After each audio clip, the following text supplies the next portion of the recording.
Hi everyone, welcome back to Network Guru channel. Today I'll show you how to transfer asset between main account and subaccounts. Let's get started. Subaccounts are not able to perform any crypto deposit or withdrawals. However, you can transfer funds from the main account to your subaccounts.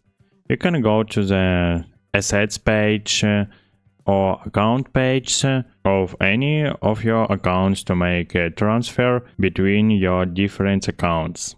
In the transfer window, switch to across subaccounts, tap to transfer funds across main and subaccounts. You can also choose the direction of transfer by clicking on the switch icon.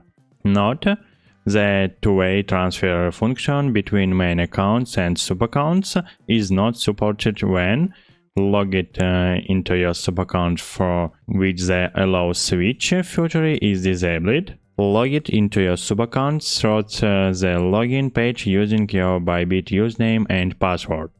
In the case, only transfer back to the main account or within the same subaccount will be supported. Alternatively, you can click on Transfer Asset on the subaccount page of your main account to transfer asset between your accounts instantly and without any fees. And that's it. If this video is helpful for you, don't forget to hit the like button and subscribe. Bye.